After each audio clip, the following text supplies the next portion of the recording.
klein bietjie oor ons tyd. Almal wat nog kom is nog steeds welkom. In elk geval aan die van julle wat hier is, hartlik welkom. Het is heerlik om die bekende gesigte te sien en die minder bekende gesigte. Ons sal nog beter leer ken, maar het is wonderlik dat ons saam rondom die woord van die Here kan vergader. Ek wil vra dat ons begin deur te lees uit Eksodus 31 vanaf vers 12. Dus nadat die Here vir Moses die opdrag gegee het oor presies hoe die tabernakel gebou moet word, met al die details daarvan, kom dan hier die opdrag oor die belangrikheid ook van die viering van die rustdag, van die Sabbatdag. Nou die rede hoekom ek dit vanaand lees, is ek wil dat ons vanaand in ons studie net 'n bietjie gaan kyk. Ek weet ek het verlede week beloof ons begin nog Genesis 1 vers 1 te lees, maar ek is nog nie heeltemal daar nie, maar ons gaan al so 'n bietjie werk met Genesis 1 en 2. Wat ek vanaand gaan probeer aandui, is die geweldige noue band wat daar bestaan tussen die tabernakel wat gebou word en die skepping, die aarde en veral dan die tuin van Eden as 'n heiligdom. Kom ons noem dit maar as 'n tempel. Daar's hierdie geweldige sterk ooreenkoms. En dis belangrik dat ons dit raak sien want dit bepaal oor hoe lees ons Genesis 1 en wat is ons regte sig op? Wat is dit wat God eintlik doen in Genesis 1 en 2 dan veral? En ek sê dit vooraf, ek dink wat die Here daar doen, dit wys hy vir ons heel duidelik as ons oë net eers daarvoor oop is, dat hy is besig om 'n heiligdom te bou waar hy as die heilige God by mense kan wees, waar hy homself vir sy skepping eintlik kan kom gee. Ek lees dan nou uit Eksodus 31, nadat dus die opdrag gegee is ook oor hoe die tabernakel gebou moet word.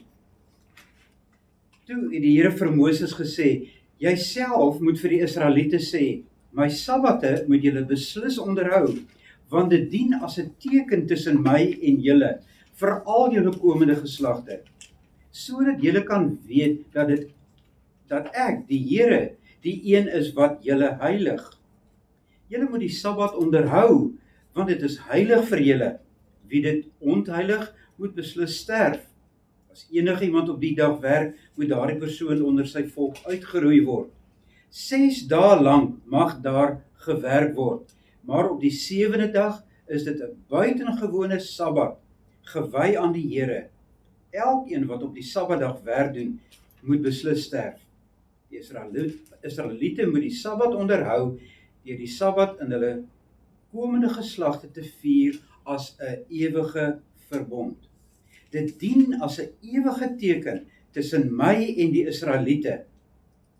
Waarom? Want in 6 dae het die Here die hemel en die aarde gemaak, maar op die 7de dag het hy gerus en is hy verkoop. Dus hier onmiddellik nadat Moses die opdrag kry, ook in 7 opdragte, op die 7de dag ook aan die einde van die bou van die tabernakel, moet daar 'n Sabbatdag wees, moet daar 'n rustdag wees. En hoekom? Want dit is 'n herinnering aan die aarde, die skepping, wat in 6 dae geskep is, en op die 7de dag het God sy rus in daardie heiligdom kom neem. Kom ons bid net eers saam, dan gaan ons verder daaroor gesels. Getroue God, Vader, vol van liefde, ons dank U, Here, dat U liefde so oorvloedig is, dat U lewe, die lewe wat daar in U is, so 'n oorvloedige fontein is, dat dit oorloop, sodat U besluit het om mense te maak, sodat ons kan deel in daardie lewe wat in U is.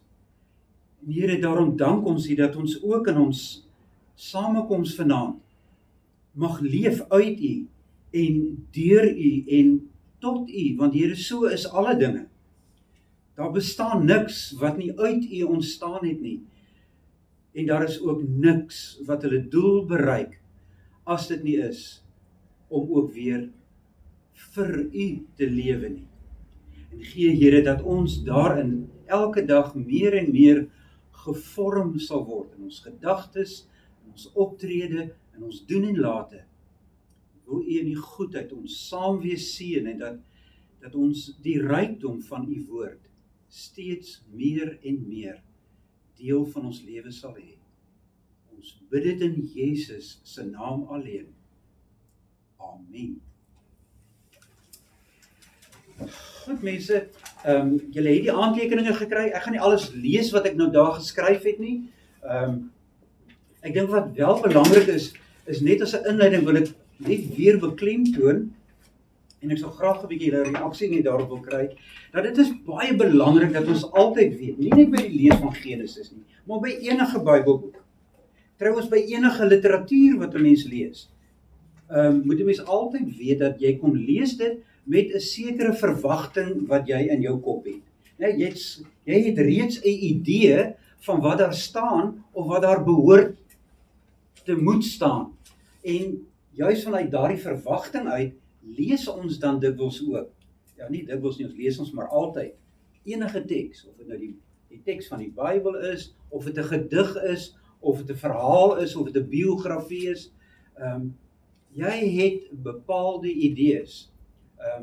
Ek sal onthou, selfs veral toe ek 'n teologie student was, ek het ontsettend baie biografieë gelees van teoloë, van sendelinge, van dominees, want jy wil mos nou maar graag leer ook by die ander. En dan is dit net so opvallend hoe jy voor die tyd eintlik, voordat jy die biografie of autobiografie begin lees, jy klare idee het van hoe daardie persoon moes gewees het. Want hy het 'n reputasie. Ek dink nou maar aan iemand soos Charles Haddon Spurgeon. Ek was mal oor hom gewees. Is nog steeds, maar veral as student, ek het omtrent die grond aanbid waarop die man loop.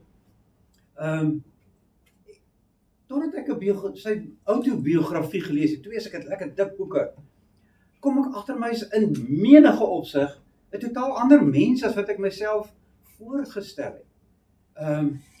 Hy het om die waarheid te sê byvoorbeeld predikant geword toe hy nog 16 jaar oud was. Hy was 'n gereformeerde baptis predikant en hy het op 16-jarige ouderdom het hy in die bediening ingegaan. As dooplidmaat. Wel, hy was 'n baptis. So hy was toe nie meer 'n dooplidmaat nie. Hy is toe gedoop as volwassene. Wat altyd sy pa en sy oupa nogal pyn in die hart was, want hy kom eintlik uit 'n presbyteriaanse agtergrond. Maar die ding is, dan kom jy agter die persoon is eintlik iemand heeltemal anders. Nou, mense, so is dit wanneer 'n mens ook tekste begin lees, ook die Bybel begin lees, en jy kom agter maar, dit praat ander taal as wat ek gewoond is. En dit is baie belangrik dat ons dit gaan verstaan, ook wanneer ons Genesis lees.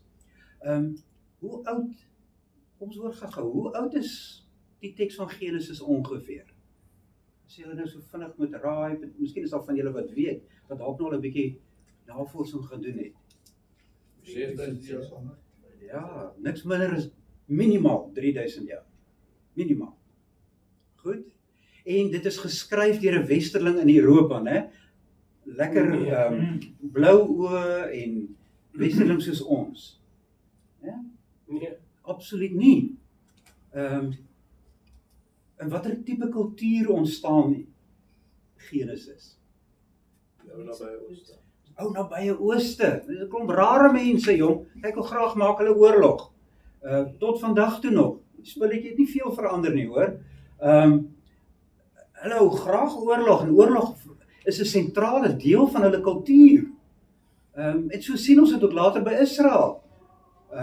Want God gaan dan ook, en hy stel homself bekend as 'n God van oorlog. God kom stel homself bekend as 'n kryger. Is heel belangrik, en hoe moet ons dit nou verstaan? Veral in ons kultuur waar vandag, die oomblik wat jy van geweld praat, is jy byna nie meer 'n mens nie.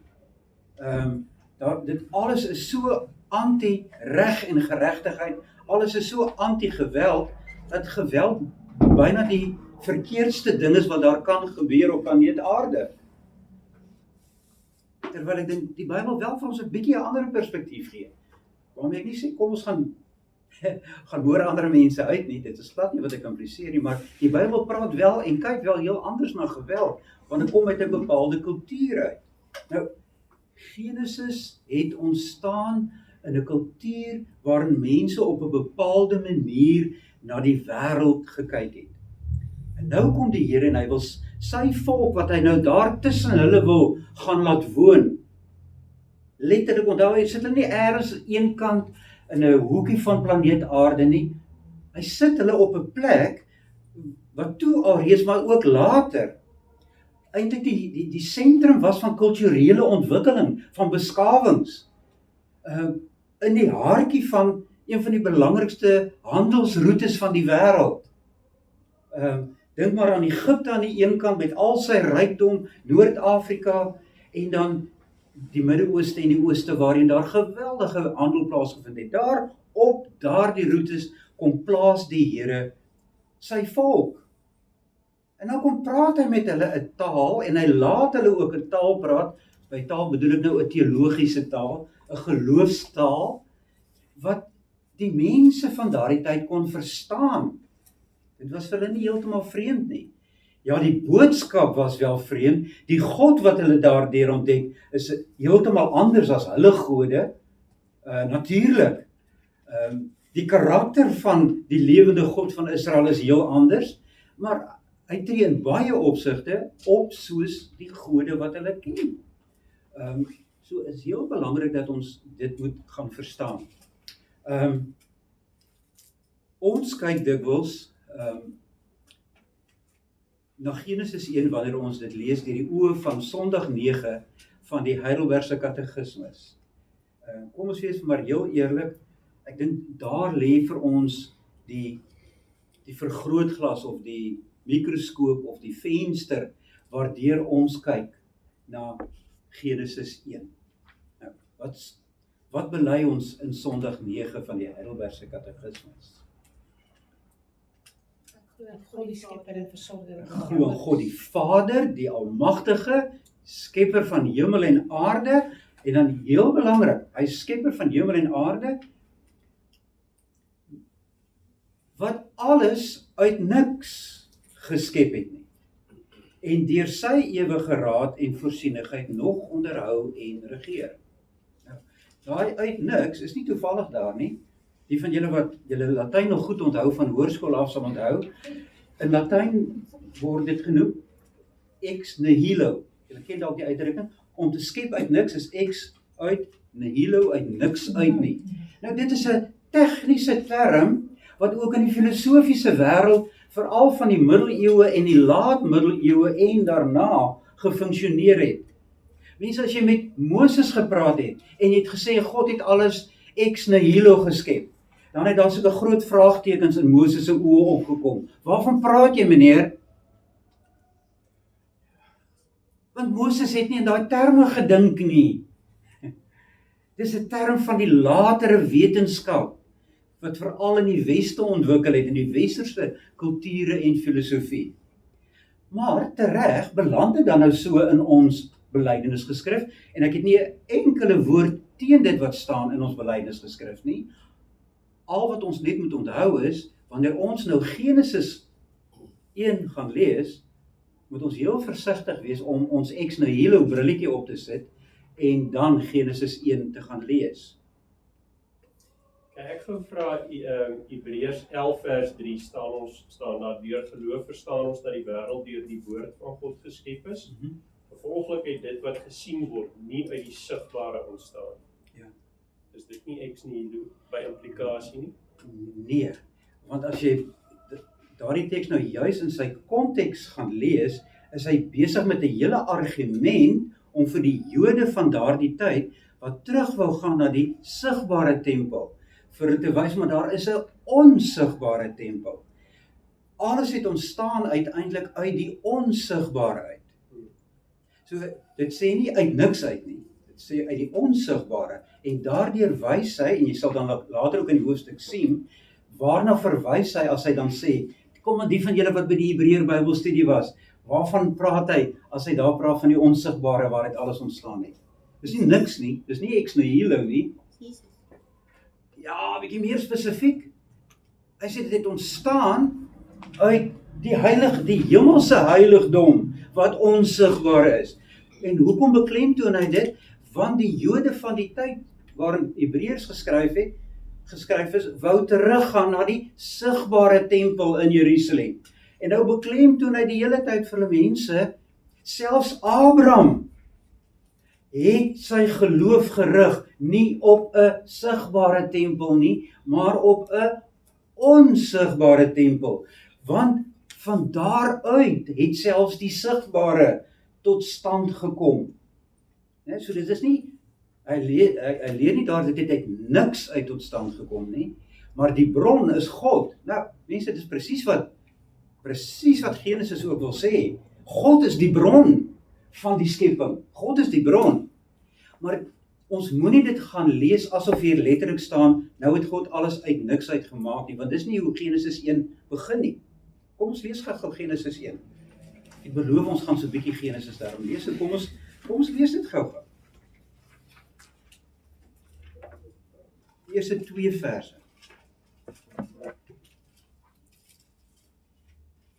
Kom hier, het jy dit? Goed, word lekker hard lees sodat die masjien jou stem ook kan opvat. In die begin het God die hemel en die aarde geskape. Goed, so dit is 'n gegewe. Dis die heel eerste boodskap. God het alles wat daar is, het God geskape. Goed. En die aarde was woes en leeg, en duisternis was op die wêreldvloed, en die gees van God het gesweef op die waters. Goed. Wat kry ons dus in, onthou, hier is nou voor dag 1 van die skepping. Wat kry ons in vers 2? In 'n hilo? Nee, die aarde was daar. Die aarde was reeds daar. En die water. En nie, ja, die aarde en water was reeds daar. En dan kom God en hy maak iets daarvan. Beteken dit dat God het nie dit wat toe reeds daar was tot stand gebring nie? Nee, want Genesis 1 vers 1 het al reeds gesê, niks het ontstaan wat nie uit God ontstaan het nie. Maar wanneer hy nou die skepping en die doel van die skepping en die funksie van die skepping gaan beskryf, begin hy nie waar Sondag 9 van die katekismes begin nie. Hy begin met 'n skepping wat reeds bestaan, maar daai skepping word deur iets gekenmerk, wat al die volkere in die ou nabye ooste geglo het. Hulle het geglo dat die skepping of dat die aarde altyd daar was. Maar daar was net een groot probleem. Dit was chaoties geweest. En dan verskyn die gode op die toneel. En die gode kom orden dan hierdie skepping. Hoor julle klaar die verskil met Genesis 1? Genesis vertel 'n ander verhaal. Dis nie asof God later op die toneel verskyn nie. God verskyn nie eers nadat die skepping reeds daar is nie. Hy begin gewoon met 'n geloofsverklaring. God het alles gemaak. In die begin het God hemel en aarde gemaak. So die hemel en die aarde is nie soos wat by baie van die volkere situasie was, dat die skepping eintlik half ook 'n God was nie. So jy het ook van hierdie gode in die aarde gehad. Gode byvoorbeeld in die see.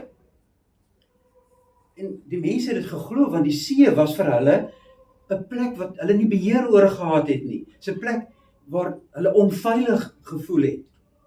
So dit word beheer deur die gode. En dan het verskillende volkere verskillende name gegee vir daardie gode. So die skepping, die water was 'n vorm van 'n god gewees. Die Egiptenare, om die waarheid te sê, het heel spesifiek ook die water aanbid. En daar's 'n goeie rede. Ek bedoel, dit is logies op 'n manier hoekom juist die Egiptenare so 'n goddelike eienskap aan die water toegedig het. Kyk, ek sien jou kop skud so. Hoekom? Die Nylrivier. Presies, wat sê meer, wat van die Nylrivier? Dit was hulle lewensaar wat deur. Absoluut, en hy was so betroubaar. Mense, daar is watter plek op aarde is daar nog so 'n waterbron wat jaarliks presies op sy tyd afkom, die water is daar in oorvloed, hy gee nuwe vars kompos as ware, jy hoef nie eers bemesting te gebruik nie, want al daardie spoelgrond is weer nuwe kompos. Dit is nou in die menslike sin van die woord 'n land wat oorloop van melk en honing, Egipte. En daarom met die spulletjie, die water was vir hulle 'n godheid gewees. Interessant dat ook slange, en ek moet daaroor nog 'n bietjie meer navorsing gaan doen. Julle sal ook weet van die faraos wat opgegrawe is. Hulle het op hulle hoede hierbo, kan julle onthou wat hulle daar het? 'n Slang. 'n Kobra gewoonlik, né? Dit is baie interessant dat die slang by hulle ook 'n goddelike eienskap het.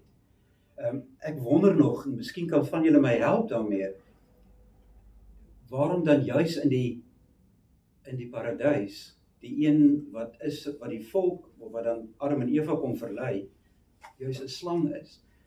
Want dit is heel opvallend. As jy daaraan dink dat die afgode wat die volkere rondom Israel dien, is onder andere 'n slang. Verstaan julle, so help dit ons al klaar om verder na te dink, wel, hoekom 'n slang? Hoekom nie een van die ander diere nie? As jy gaan kyk na die kultuur daar rondom, dan wil die Here daarmee dalk iets spesifiek sê, maar ek parkeer dit nou net eers daar. Maar ek hoop julle voel aan wat ek probeer sê, om te verstaan wat Moses en die wat later dalk nog met sy manuskrip gewerk het, geredigeer het, hoe dan ook al, die werk vanuit 'n bepaalde denkpatroon uit.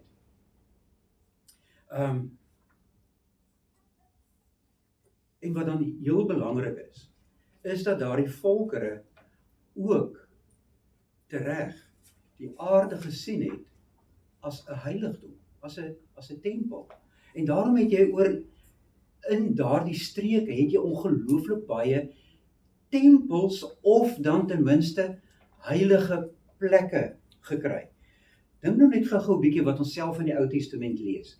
Watter voorbeelde van heilige plekke van die heidene van lees ons in die Ou Testament? Dit is almal van die volkere daar rondom. Tempel van Baal. Okay, die is natuurlik daarom, dit is dan letterlik 'n tempel. Die hoogtes. Die hoogtes, ja, want die gode was geassosieer met die hoogtes, met 'n heuwel, met 'n berg. So daar was heilige hoogtes gewees. Of ander plekke was bome, waar bome geplant was. Daar was heilige boomstamme gewees. Dit was alles heilige plekke. Is nie vreemd nie dat Abraham dan ook op 'n stadium tussen die terpentynbome van Mamre sit. Ons kan daar nog gaan kyk, Genesis 18. Maar hy aanbid nie die bome nie. Hy het 'n heel ander funksie daar. Maar wat weer eens vir ons net laat sien, jy kan nie Genesis gaan lees sonder dat jy nie die omgewing daar rondom so 'n bietjie ken nie. Nou mense, dis ons probleem. Ons leef 3000 jaar na daardie tyd. En dit is so dat dit is ongelukkig eers van die laat 20ste eeu af, dat daar ongelooflik baie opgrawings gemaak is, wat ons geweldig baie gehelp het, om die ou nabye Ooste beter te verstaan, en omdat ons in daai geskrifte van hulle, dan dokumente kry wat heeltemal vergelykbaar is, met dit wat ons ken vanuit die Bybel. Ek het al in vorige aantekeninge vir julle genoem, van Marduk, miskien kan enigeen van julle nog onthou, né? Marduk is een van hierdie gode wat hulle aanbid het. En Marduk, die het ook rondom hom 'n bepaalde skepingsverhaal. Marduk het ook rondom hom 'n vloed. Hy het ook 'n vloed geken. Nou, so Israel was nie die enigste volk wat 'n vloed geken het nie. Die sonvloed soos wat ons dan ken van Genesis 6 tot 8. So dit het ons gehelp om te sê, okay, maar wanneer die Here dan sy woord kom gee vir sy volk, en hy praat in daardie terme met hulle, dan is dit sodat hulle ook 'n getuie kan wees ten opsigte van die volkere rondom hulle. So, dit help ons net om te verstaan waarmee het ons te doen wanneer ons die Bybel gaan lees.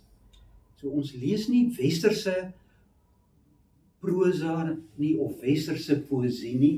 As jy daarom ook die Bybelse poësie gaan lees, dink maar aan die psalms, dan moet jy weet, wat was die reëls wat Israel gehad het wanneer hulle gedigte skryf. Het van julle al gehoor van 'n parallelisme? Ja, ons sal definitief baie goed daarvan weet, van 'n parallelisme. 'n Parallelisme beteken dat die skrywer in tipiese Hebreëse gedigte sal iets sê, en dan sal hy onmiddellik daarna dieselfde ding sê, maar hy sê dit net in ander woorde. Nou, hoekom doen hy dit? Wel, dit is 'n tipiese, kom ons noem dit 'n konvensie, 'n gewoonte in hulle literatuur van daardie tyd. Kry ons die Spreuke tog ook. Spreuke presies dieselfde, daar's hy. Spreuke kan jy presies dieselfde, en jy kan twee soorte parallelismes kry. Jy kan 'n sinonieme parallelisme kry, of jy kan 'n antitetiese sinoniem kry. Met ander woorde, jy kan 'n sinoniem kry wat presies dieselfde sê, maar net in ander woorde, of jy kan 'n antitetiese sinoniem kry, parallelisme kry, wat presies die teenoorgestelde wil sê, maar jy verstaan hom omdat jy hom kan kontrasteer met die een wat net vooraf gegaan het. Psalms kom dit ook voor. Ja, die psalms is vol daarvan, mense. Partykeer irriteer dit ons as westerlinge. Dan dink ons, hoekom sê die man dieselfde goed 2 keer? Ons het mos nog klaar gehoor. Nou, wat dink julle die funksie? Wat was die funksie van 'n parallelisme? Party dominee spreek ook so. Ja. Ek dink een van die redes is dis baie van die goed het met mondelinge oordrag. So as jy 'n ding sê en jy sê hom weer op 'n ander manier, dis 'n manier om mense te help om Ja, om te om onthou. te onthou. Kan sê dis om te beklemtoon. Ekskuus tog. Kan mens ook sê dat dis om te beklemtoon. Natuurlik. Presies, so dit help onthou en dit beklemtoon die hele tyd. Sê byvoorbeeld, ek sê, jy is vir my die mooiste vrou, sê reël 1. Reël 2 sê, daar's geen vrou mooier as jy in die wêreld nie. Nou, sê dieselfde ding. en tog beklemtoon dit, en dit maak dit ook meer persoonlik. Daar word net dood in die eerste een algemeen gesê, jy is mooi vir my, maar dan, jy's eintlik die mooiste. So dit beklemtoon, dit herinner, dit het selfs nog meer funksies. Mense, ek wil net hê dat ons verstaan dat wanneer ons die Bybel lees ons nie 'n stuk literatuur wat 20 jaar gelede geskryf is nie. Ons sukkel al om literatuur te lees wat 60 jaar gelede in ou Afrikaans geskryf is. Ek het nou onlangs 'n biografie gelees van 'n dominee, hier van Wellington, wat in Afrikaans geskryf is, maar 80% daarvan is Hollands. Nou, ek het nie 'n probleem om die Hollands te kan lees nie, maar dis wel 'n ander paradigma waarin jou kop na moet skuif om dit te kan gaan verstaan. Nou lees ons hier iets wat 3000 jaar gelede in 'n totaal ander kultuur ontstaan het. Laaste voorbeeld wat ek net noem hier, ek het nou onlangs die voorreg gehad om my sussie wat verstandelik gestremd is op te pas. Sy het vir 'n maand lank by ons kom bly. Mense, dis 'n voorreg, maar dis ook 'n pyn, hoor. Hoekom? Want sy sal daar sit en dan ewe skielik begin sy te praat. Sy sal byvoorbeeld sê, Dion se kind is vandag 13 jaar oud. En sy sê dit met alle erns en met alle, dan weet ek nie van wie sy praat nie. Wie is Dion? Watter kind van Dion? Ek het nie geweet Dion het 'n kind nie, vertel my. Sy begin net eenvoudig te praat en sy gaan daarvan uit, ek weet waarvan sy praat. Maar sy leef in haar, kom ons noem dit maar babbel, sy leef in haar wêreldjie, waar sy 10 of 20 name ken, en sy veronderstel dat almal buite haar wêreld ken dit ook. So sy noem net eenvoudige naam, en sy aanvaar, ek weet waarvan sy praat. Of sy sal sê, die wol wat ek toe gebruik het om te brei is nie goeie wol nie. Wanneer was dit gewees? Wat 'n soort wol was dit? Sy sê, moenie weer vir my sulke wol koop nie. Ek weet nie waarvan jy praat nie. Dis nie net 'n vroue ding. Ek wil so lank.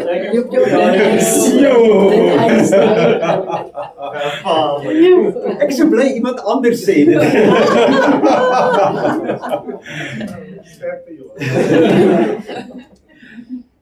Kom aan mense, ons almal het dit is kommunikasie skills 101. En dit is as iemand vir jou iets sê en jy wil seker maak jy verstaan wat die ander persoon sê, wat moet jy doen? Vra. Jy herhaal dit deur te sê, so wat jy vir my sê is, en dan sê jy in jou woorde, kom ek leer dit alle huwelikspaartjies wat by my kom en hulle probleme. Mans, verstaan jy wat jou vrou sê? Ja, natuurlik verstaan ek. Ek is nie dom nie. Ja, wonder. Maar goed. So, kom ons doen 'n oefening. En dan laat ons 'n oefening doen. Laat die vrou iets sê en dan hoor jy, maar het jy nou verstaan? Ja, natuurlik verstaan ek. Okay, maar sê gou vra, wat het jy nou net gehoor? Wat bedoel sy? Want dikwels is daar 'n emosionele woord tussenin. Sy sê, jy doen ook nooit iets in die huis nie. Waar kom sy vandaan? Sy vergeet ek het dit en dit en dit en die ander dinge gedoen. Is dit wat sy bedoel?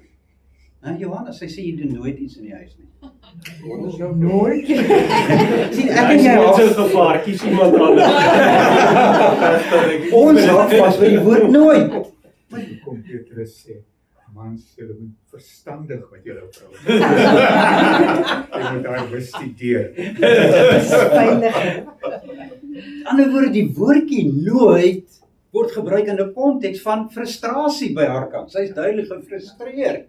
So wat jy moet hoor is nie jy doen nooit iets nie, maar jy het nie nou gedoen wat ek nou vir jou gevra het nie. Dis kommunikasie. So jy moet altyd mooi lees, altyd mooi luister. Ek hoop nie ek vat julle vlak deur al hierdie goed te noem nie, maar dis baie belangrik. Dat ons dit gaan verstaan as ons Genesis lees. En asseblief. Ek wil net ook vra, hoeveel soms raak verlore in vertaling? Ja, ongelooflik baie. Ek het eintlik met ongelooflik baie daarvan te doen gekry. Ek noem 'n voorbeeld. En dan hardloop ek sommer vooruit op wat ek nou nog wou behandel het. Wat ek vanaand wil probeer wys het, is dat ons kan sien dat wanneer God die aarde skep en hy kom woon in hierdie tuin by die mense, dan skep hy 'n tabernakel. En ons sien dit vanuit Eksodus uit. As jy Eksodus gaan lees, dan sien jy God gee dieselfde opdragte vir Moses om te gaan doen wat hy reeds gedoen het in Genesis. Kom, nou die een voorbeeld wat ek wil gebruik om jou vraag te probeer beantwoord.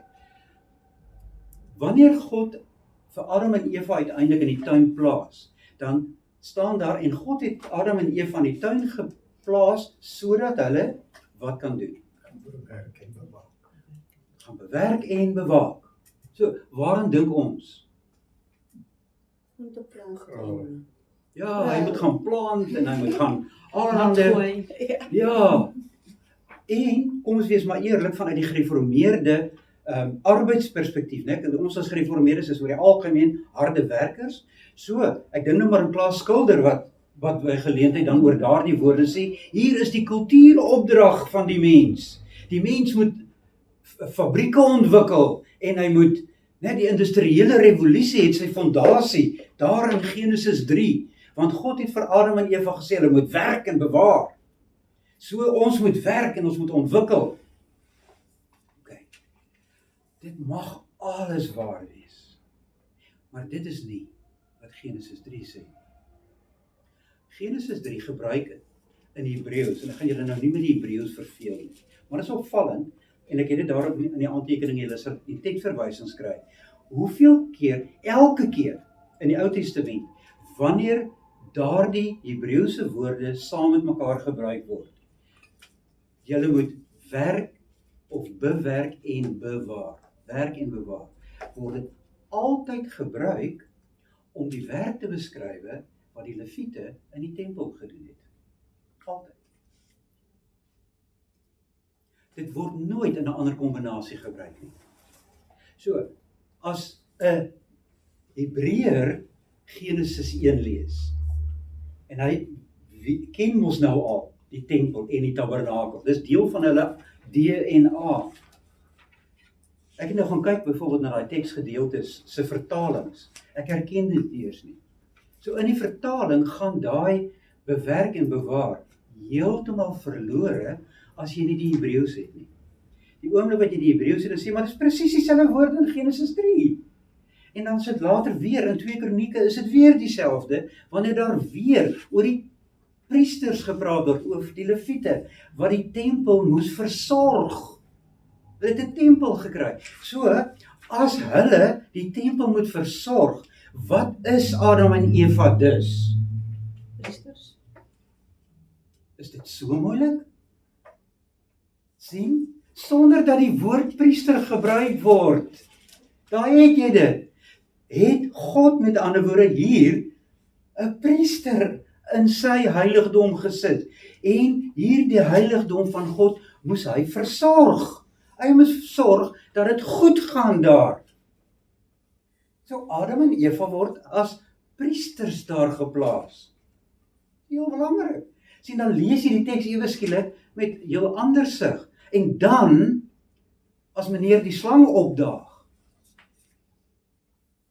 en Adam en Eva leen hulle ore uit, en jy weet, maar hulle was eintlik veronderstel om hierdie plek te versorg, en seker te maak dat hier geen kwaad inkom nie, seker te maak dat alles hier goed verloop, en hulle gaan leen nog hulle ore uit. Is dit nie 'n ekstra beklemtoning van hulle roekeloosheid nie? Want as jy 'n priester was, en jy moes die heiligdom opgepas het, jy moes dit versorg het, en jy is die een wat 'n gesprek begin aangaan met die vyand. Hoe het hulle geweet van, hulle het nie kennis gehad van goed en kwaad toe nie. Hulle Kon hulle onderskei? Ja, die Here het vir hulle gesê wat hulle mag doen en wat hulle nie mag doen nie. Weer eens, ons moet nie nou gaan dink vanuit ons perspektief, maar hulle het glad nie geweet wat reg en wat verkeerd is nie. Daardie boodskap van, as die slang vir hulle sê, eet van hierdie boom en dan sal julle weet wat reg en wat verkeerd is weer eens ook sleg vertaal, want wat hy dus eintlik vir hulle sê is, dan sal julle self bepaal wat goed en reg is. Dis net dat dan eers gaan weet nie. Anders was Adam en Eva totaal onskuldig. Maar het begin al by die waar hulle die opdrag gekry het by God. Julle mag nie van daai boom Presies, nie daar het hulle dit klaar geweet. Maar die Satan sê vir hulle daar's 'n alternatief. Hoekom moet julle so onder God wees? Julle kan self God wees. Julle kan self bepaal wat is reg en wat is verkeerd. En dit is waarin die verleiding dan uiteindelik ook gaan lê. Ek wil net iets sê, dis eintlik wat terugkom by die vertaling. Ja. Sekere konsepte is nie in sekere tale nie. Ja. So selfs al word die Bybel nou vertaal in allerlei tale. Dis daar sekere konsepte, daar is nie die woorde vir dit nie. En dan so ook kan betekenisse wegval of heeltemal anders verstaan word. Heeltemal reg. En veral in die Grieks, in die Nuwe Testament ook, maar veral in die Ou Testament. Jy sal ook weet, Jakobus sal weet, die Hebreëse woord mishpat byvoorbeeld. Hoe moet dit vertaal word? Hoe sou jy dit vertaal? Ekskuus daar, ek het daai woord al geleer en ek het sy betekenis op 'n stadium geken, maar ek ken hom nie meer nie. Jammer. Okay, sorry, dit is nie my bedoel om enige miskien uitgeval. Nee, glad nie hoor. Nee. Maar Nee, daar is wat ook is selfs te doen met geregtigheid. Sien, dis die ding. Baie vertalings vertaal dit as geregtigheid. Terwyl mishpat, as jy die konteks gaan lees waarbinne dit gebruik word, dit eintlik te doen met die goedertierenheid van God. Die mishpat is God wat getrou is en in sy getrouheid bewys hy goedheid aan sy volk. Dis seker een van die mooiste woorde in die Ou Testament. En ons het nie daarvoor 'n mooi Afrikaanse woord. Dit is so dubbelslagtig. Ons het dit net nie. soms help die taal, help 'n taal soos Latyn byvoorbeeld. En daarom dat mense so kan verstaan dat in die middeleeue die Vulgaat byvoorbeeld 'n gebruikte of die voorgeskrewe vertaling was, né? Die Latynse vertaling, want soms kon jy daardie woorde wel in Latyn oorsit. Misericordia, dink ek is die Latynse woord vir die mishpat. So Latyn het 'n woord wat dit kan na vore bring. Maar ons boere Afrikaans nie. Die Rooinek kan sê Engels ook nie. Jammer die Hollanders ook nie. Hulle sukkel ook maar 'n bietjie oom Reinder, jammer. Maar kyk, die feit dat 'n mens geskep is na die beeld van God, impliseer alreeds dat hy 'n gewete het. En dat hy weet wat is reg en verkeerd. Ja, want hy was die feit dat hy as beeld van God geskaap is, en ons gaan nog 'n bietjie in detail daarna kyk, beteken dat hy inderdaad God se verteenwoordiger op aarde is. En dit beteken dat hy moes weet wat reg is en verkeerd. Hoe kan jy God verteenwoordig as jy nie, kom ons sê maar regter op aarde kan wees om te onderskei tussen wat reg en verkeerd is nie. So ja, daar's 'n klomp implikasies of voorbeelde wat ons duidelik kan laat verstaan. Adam en Eva het bittergoed geweet wat hulle moes doen en nie moes doen nie. Veral as priester moes hulle die plek versorg het en hulle moes gesorg het dat dit 'n heiligdom bly. Hulle moes onmiddellik die slang daar uitgehou het. Daar's 'n ander rede hoekom hulle moes geweet het dat die slang nie daar kon kom nie. Wat gebeur wanneer die Here die diere na Adam toe bring om hulle name te gee? Hy deel die diere op in 2 kategorieë. Kan julle nog onthou? Heilig en onheilig.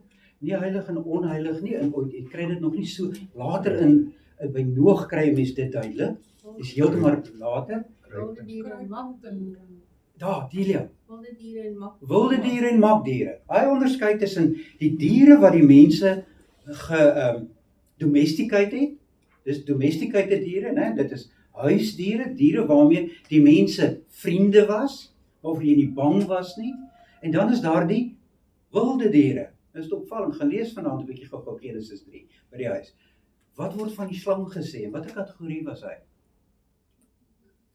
Dis een van die wilde diere gewees.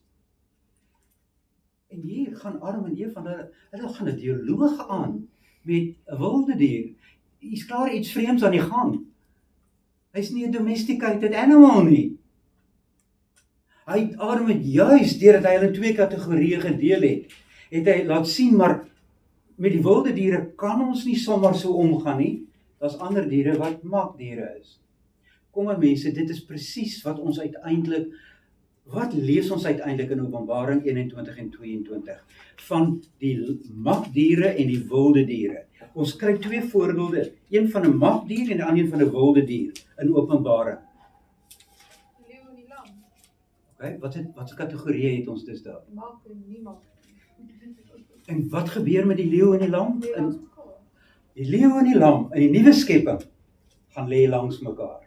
Dankie, Rika. Want dis die nuwe skepping. Hier op aarde is die wilde diere en die magdiere van mekaar onderskei. En die liewe priester en priesterin moes bittergoed geweet het wat hulle doen. Hulle het hier te doen met 'n wilde dier. Maar hulle besluit om met hom te praat. So weer eens net, laat ons nie te veel daarvan gaan aflei nie, maar dit is wel 'n duidelike kategorie onderskeid wat Adam self gemaak het. En hy het dit gedoen omdat hy beeld van God was. Hy kon daardie onderskeid maak. En dan vind hy ook onder hulle geen maat vir hom nie. Want dan moet daar iets beter kom as of 'n wilde of 'n magdier, heeltemal 'n huisdier. Sorry man, dit is nou sommer net 'n grap. Miskien daar was ergens het ek hier. Ek het net 'n gedagte. Hy het wel wild en mag skep. Maar anders as ons wat ervaring het hy nie geweet 'n leeu se ervaring nie. Hy het nie geweet 'n slang is te skelm nie. Dit weet ons nou omdat ons dit ervaar het en gelees het en nou weet ons. Met hindsight weet ons baie dinge. En ek het dit gewonder of hy op dag 1 dat 'n onderskeid kon tref, of was dit God gegee aan hom? En dis die ene gedagte. Die ander gedagte was, die slang was slim genoeg om na die vrou toe te gaan, in plaas van die man te tackle. Né? Daai is Die man was reg by hy hom. hy vat 'n ompad na die man toe. Hy gaan deur sy sagter kant. Ja. Goed, ek dink op een of ander manier, en die teks sê nie vir ons nie, so ons moet daar 'n bietjie bly bespiegel, maar op een of ander manier het Adam 'n duidelike onderskeid kon maak tussen mag en wil. Of hy alles geweet het van 'n leeu of watter wilde diere daar ook al in daardie konteks was, dit weet ek nie, die teks sê dit ook nie, maar hy kon daardie onderskeid maak en hy het duidelik geweet, die slang kom uit daardie kategorie. Ek is bevrees die ander diere, al die diere het seker nie gepraat nie. Die feit dat 'n dier praat is Moes al klaar ook al iets gewees het. Ja. Maar goed mense, as ons ja. Is almal nog so 'n bietjie aan boord? Is almal so 'n bietjie by? Ek weet Baie ons interessant, dis nuwe gedagtes. Ons dink en mense asseblief ek probeer geen pretensie handhaaf dat ek alles van hierdie goeie sal weet. Weet julle hoe sukkel en stoei ek met hierdie goed? Ek sweet bloedsweet in my studeerkamer net om my voor te berei elke keer. En ek sê dit regtig van net om daarmee te sê dit is nie altyd maklik en eenvoudig nie. Ek word gedwing om my Bybel meer noukeurig te lees as wat ek nog ooit voorheen dit gelees het. En as ek hier iets sê wat twyfelagtig is, moenie bang wees om my daarop te wys nie, maar daar waar ons wel gelei word deur die woord van die Here, dalk 'n nuwe goed, laat ons ook nie bang wees daarin, want 'n mens ontdek inderdaad baie nuwe dinge. Dit was vir my nie, toe ek so 10 jaar gelede vir die eerste keer ontdek het dat God se skepping is 'n heiligdom, dis 'n tempel. En as jou oë eers oop gaan daarvoor, dan sien jy dit dwars deur die hele Bybel, Ou en Nuwe Testament. Dan is dit eintlik stom verbasend dat jy dit nie raak sien nie, maar as jou oë nie daarvoor oop is nie, sien jy dit nie. So ons moet aanvaar, daar's baie dinge wat ons nie weet van die Bybel nie en wat ons nog gaan ontdek en wat die implikasies selfs van dit alles is. Maar dis die mooi, dis hoekom ons by mekaar is mense. Ek hoop dit bring ook almal in verwondering. Dit bring my in verwondering. Want mense, as jy nou die Bybel gaan lees en jy besef dis ouer as 3000 jaar. Weet julle met wat se gesofistikeerdheid Genesis 1 tot 11 geskryf is? Kom ons sê dit maar in vandag se terme. As literatuur is dit 'n gesofistikeerde stuk literatuur. Dit is so fyn saamgestel dat jou mond hang oop as jy sien wat die teks eintlik doen. So ons weet dit is klomp Moses was 'n barbaar geweest, jy weet, ons weet vandag beter nie. En so het ek nou ontdek toe ek nou deur die teksverwysings gaan, toe kry ek nou vir wat ons gesê het van bewerk en bewaar, wat ons nou weet wat die priesterdom of die heiligdom van God is die waar Adam nou as priesters opgetree het, waar in Openbaring 5 staan waar die lam nie waar die boekrol nie oopgemaak kon word nie. En dan sê hy nie huil nie, die leeu van die stam van Juda sal dit oopmaak. En as die teksversie wat hier in vers 10 staan, en het ons konings en priesters vir ons God gemaak en ons sal as konings op die aarde heers. Toe trek hy hom van Genesis na Openbaring, omdat ek toe die kantaantekening in my Bybel gemaak het waar jy die teks in Petrus gewys het, en toe sien ek, lees ek dit daar, en toe trek hy hom letterlik van Genesis tot in Openbaring. Dankie, ek hoop julle kon almal hoor wat die liewe suster sê. Dis groot wysheid. Openbaring, wat is dit? 5. Openbaring 5, vers 10. Ek het ook 'n paar tekste daar waar ek dink is by punt nommer 10, waar ek ook praat van Adam as priester. Dan gaan wys ek ook byvoorbeeld na Eksodus 19, wanneer God Israel uit Egipte gaan haal en hy bring hulle by sy berg. En hy beskryf wat is hulle. Eksodus 19, ek kan die vers nie nou spesifiek onthou nie. Maar dan, wanneer God nou sy tabernakel vir hulle gaan gee, dan herinner hy hulle daaraan. Julle is 'n koninklike priesterdom. Dieselfde in 1 Petrus 2.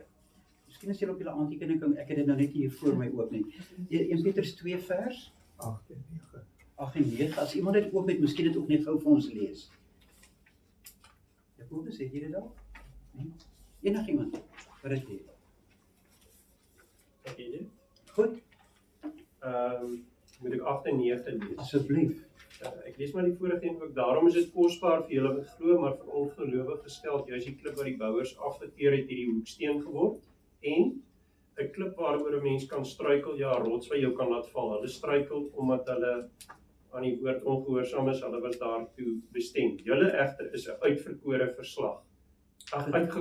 uitverkore geslag, 'n koninklike priesterdom, 'n heilige nasie, 'n volk wat aan God behoort, sodat julle die deugde kan verkondig van hom wat julle uit die duisternis geroep het na sy wonderlike lig. Hoor gou daar, hoe word die verlossing beskryf? Hy het julle Uit die duisternis geroep. uit die duisternis na die lig. Wat hoor julle? Kom, die skepping. Dis 'n herskepping met ander woorde, Delia. Jy hoor onmiddellik, Petrus beskrywe die verlossing van die Nuwe Testament gelowige in dieselfde terme as wat Paulus dit doen, want Paulus sê, as iemand in Christus is hy 'n nuwe skepping. Hier kom Petrus en hy sê, hy het julle geroep uit die duisternis na sy wonderbare lig. Selfde sê Johannes, 1 Johannes 1, Johannes Evangelie, hoofstuk 1, is die roep uit die duisternis na die lig. So, mense, hier word telkens beelde gegee. Sommer om lekker vooruit te hardloop. Wat was een van die, kom ek noem gou die kandelaar.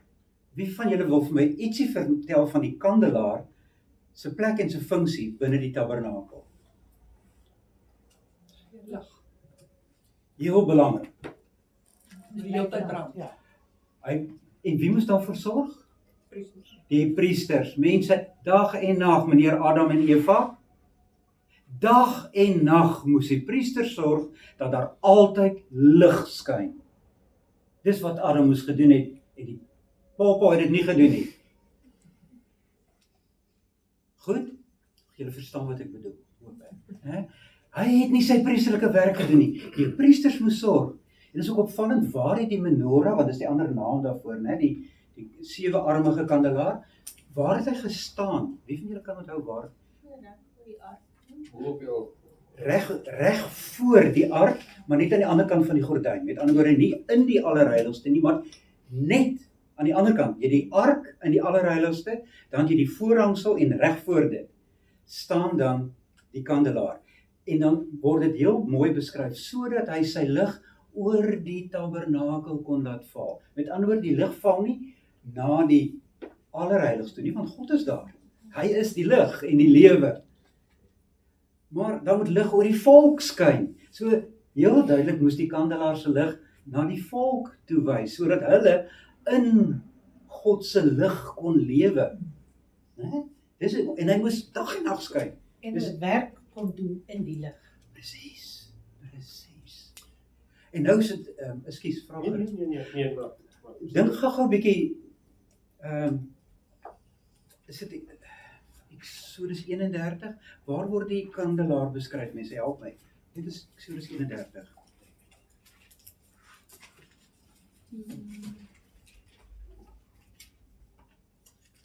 Nee, dis, ek moet voor dit wees. 31:2-6. Kom, waar, asseblief enigiemand wat dit kry voordat ek dit net skree, asseblief. Daar is iets genoem van eintlik ek dink dit spesifiek is vir die musiek nie. Eksodus 25 vers 27 vers 20 sê lig vir die tabernakel. 25 vers 31. Okay, lees dit gou vir ons, vers 31. Ek is nou die Engels hierso. Dis geen probleem. You shall also make a lampstand of pure gold. The lampstand shall be of hammered work. Its shaft, its branches, its bowls, its ornamental knobs, and flowers shall be of one piece. And 6 branches shall come out from its sides, 3 branches of the lampstand out of one side, and 3 branches of the lampstand out of the other side. 3 bowls shall be made like almond blossoms on one branch, with an ornamental knob and a flower, and 3 bowls made like almond blossoms on the other branch, with an ornamental knob and a flower. And so for the 6 branches that come out of the lampstand, On the lampstand itself, 4 bowls shall be made like almond blossoms, each with its ornamental knob and flower. And there shall be a knob under the first 2 branches of the same, a knob under the second 2 branches of the same, and a knob under the third 2 branches of the same, according to the 6 branches that extend from the lampstand. Their knobs and their branches shall be of one piece. All of it shall be 1 hammered piece of pure gold. You shall make 7 lamps for it, and they shall arrange its lamps so that they give light in front of it. And its wick trimmers and their trays shall be of pure gold. It shall be made of a talent of pure gold with all these utensils. And see to it that you make them according to the pattern which was shown you on the mountain. Ek hoop julle het mooi kon luister. As jy hoor wat hy nou net vir ons gelees het, wat sien jy voor jou? Behalwe dat dit 'n lamp is. Wat sien jy as jy dit wat hy alself hy beskrywe knoppies, wat se knoppies is dit? Bloei, dis anders as bloei, dis nog iets anders, word ook bloeisels genoem, daar word blomme genoem, daar word takke genoem. Mense, waarmee het ons hier te doen? 'n boom, duidelik. 'n boom met knoppies waar daar takke uit, nuwe takke uitkom, bloeisels waar daar blommetjies, 'n boom wat vrugte dra op sy tyd. Daai kandelaar was 'n boom. Daar's hy. Dis die boom van die lewe wat God nou daar geplaas het in die heiligdom.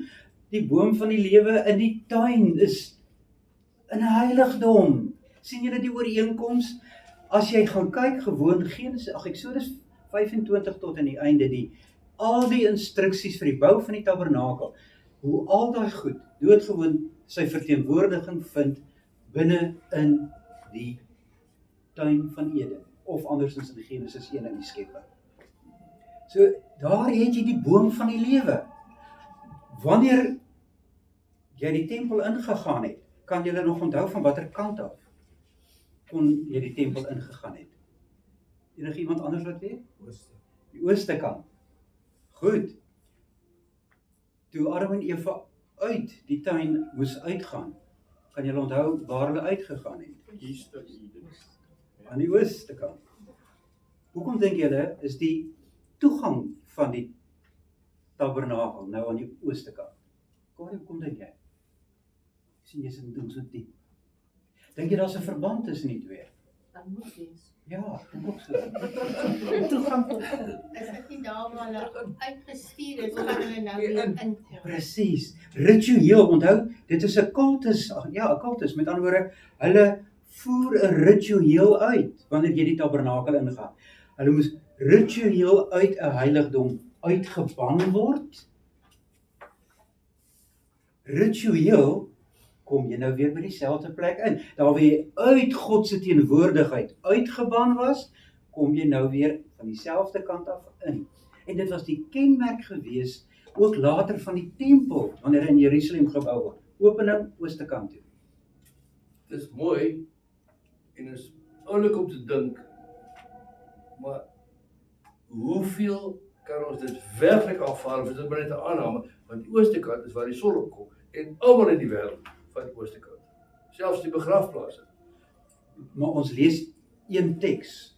Julle sal onthou, verlede week of die week daarvoor, het ek ook vir julle probeer wys, dat daar is literêr 'n hegte eenheid tussen Genesis en Numeri. Met ander woorde die 5 boeke van Moses, die Torah.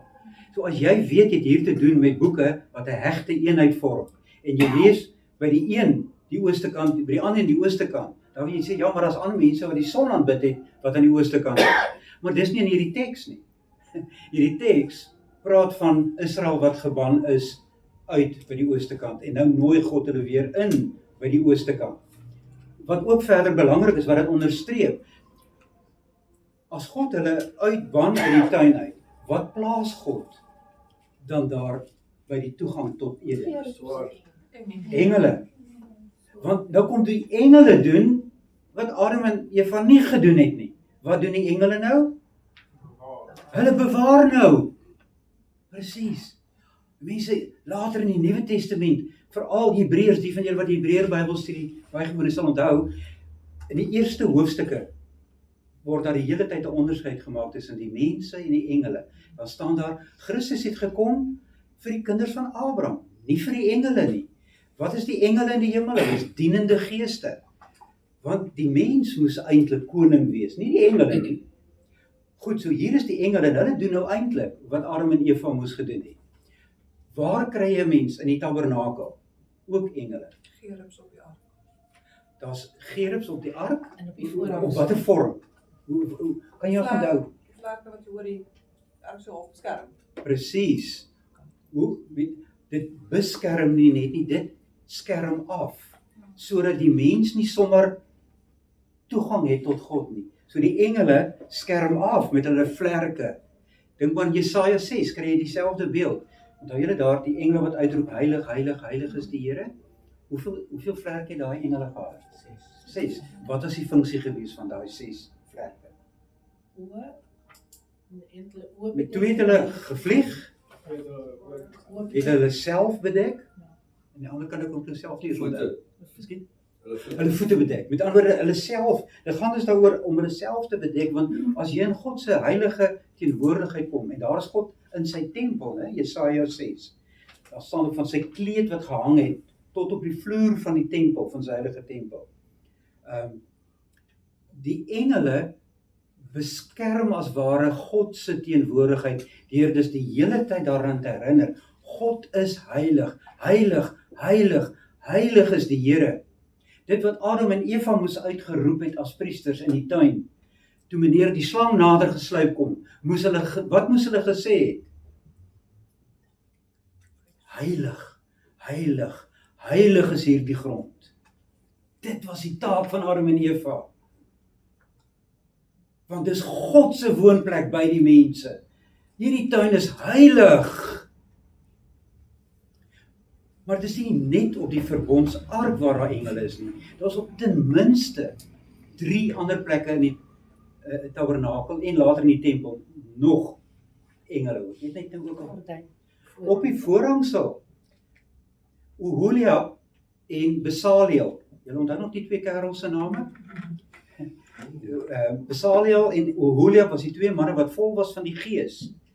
Hulle moes al die bouwerk aan die tabernakel doen. Oholiab en Besaliel het onder andere die gawe gekry om mooi borduurwerk te maak. En hulle moes dan engele borduur op die voorhangsel. En hoekom is die engele daar op die voorhangsel wees? Dit verteenwoordig die engele wat die tuin bewaak. Presies. Hier is 'n heiligdom. Dit is die hemelse teenwoordigheid van God op aarde. Hier, waar hierdie engele is en agter hierdie gordyn, is die hemel op aarde. Niks minder as dit nie, mense. Dis die hemel op aarde agter daai gordyn en die engele se teenwoordigheid laat dit sien. Maar dit is nie net daar nie. Die engele was ook nog 'n plek. Ook op die sykante van die tabernakel was daar oral engele geborduur. En dit is interessant, later by die bou van die tempel word daar ook 2 engele geplaas by die ingang van die tempel. Dan is jy weer terug by Eden. Maar nou keer die engele nie, nou nooi hulle in. Kom in. Mense, ons tyd is bietjie verby. Gaan lees asseblief wat ek het nog 'n klomp vergelykings daar gestel. Tussen die bou van die tabernakel en die totstandkoming van God se skepping. As ek net hierdie een gedagte kan kommunikeer, dat ons moet leer om na die skepping te gaan kyk, nie met ex nihilo oë nie, maar met tempel oë. Want dis wat die Bybel vir ons gee, van Genesis tot Openbaring. Dis daarom nie onbelangrik as die Here Jesus op die aarde kom. Johannes 2, wat verklaar hy oor homself? Hy sê 'n ongelooflik belangrike ding oor homself. Hy gaan in die tempel in en dan dryf hy die diere uit en dan begin geleerdes met hom te beklei. En dan sê Jesus 'n baie belangrike ding. waar hy sê hy sal die tempel afbreek en in 3 dae opbou en sy liggaam. En dan praat hy van sy liggaam, sê hy, my liggaam is nou God se tempel. Breek hom af. Julle gaan hom afbreek. Maar in 3 dae gaan ek hom opbou. En hulle dink hy praat van die fisiese tempel, maar daar het Jesus klaar vir ons kom laat sien dat hy is God se tempel by ons. Daarom is hy Immanuel, wat ons lees in Matteus 1, vers 23. Hy is die Immanuel, hy is God by ons. Waar jy sien hoe dat Genesis 1, Genesis 2 herstel word, waar God se tempel weer heilig is. En wat gebeur op Pinksterdag? Dan kom die Gees van God, soos wat dit in die begin was, by die skepping. Wat lees ons heel in die begin? Voordat God begin skep, wat lees ons van die Gees? Die Gees van God het gesweef oor die aarde. God se Gees was daar teenwoordig. En dan by die bou van die tabernakel, wat gebeur daar? Die Gees kom gee gawes vir Besaliel en Oholia.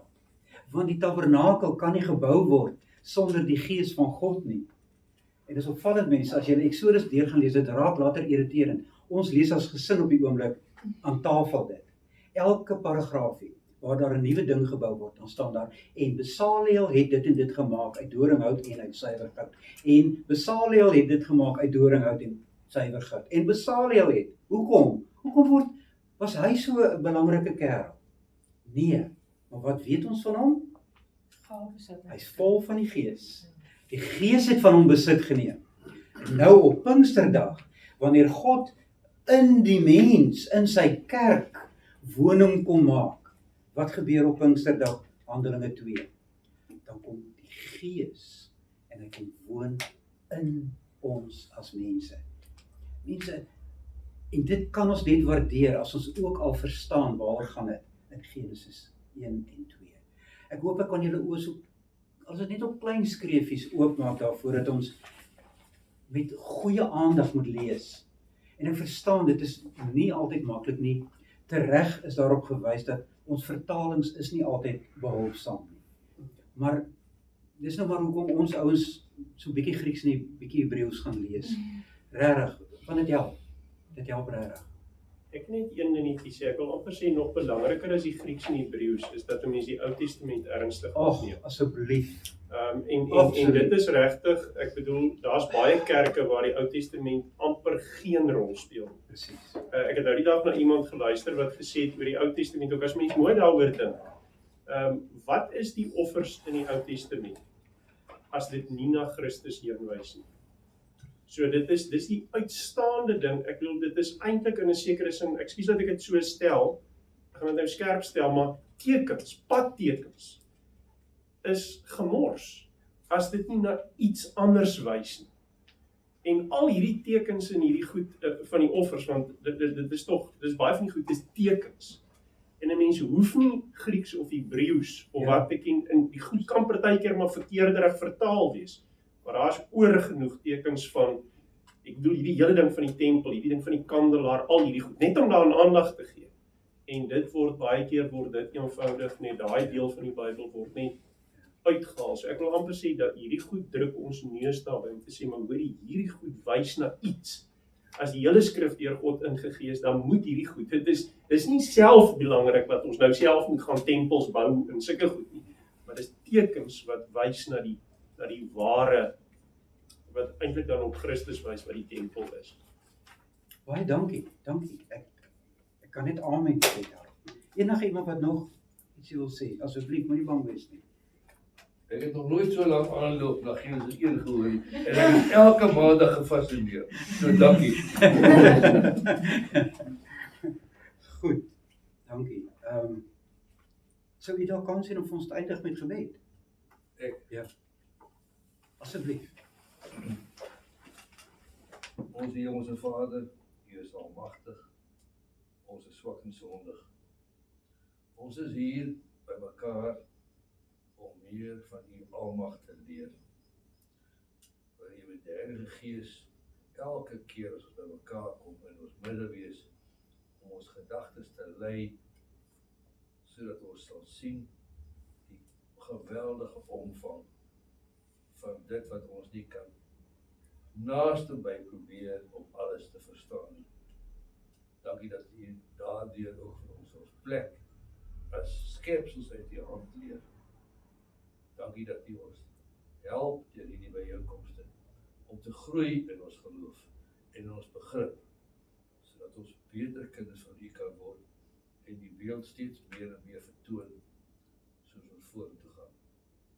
Maar nou moet ons wees op pad na ons huise, wil u ons nagrus seën en wil u asseblief die sondes wat skeiding maak tussen u en ons van ons verwyder. Dit bid ons uit die hand in die naam van die Here Jesus, ons voorspraak.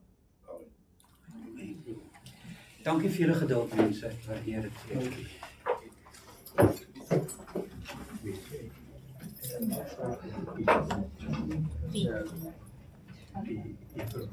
Die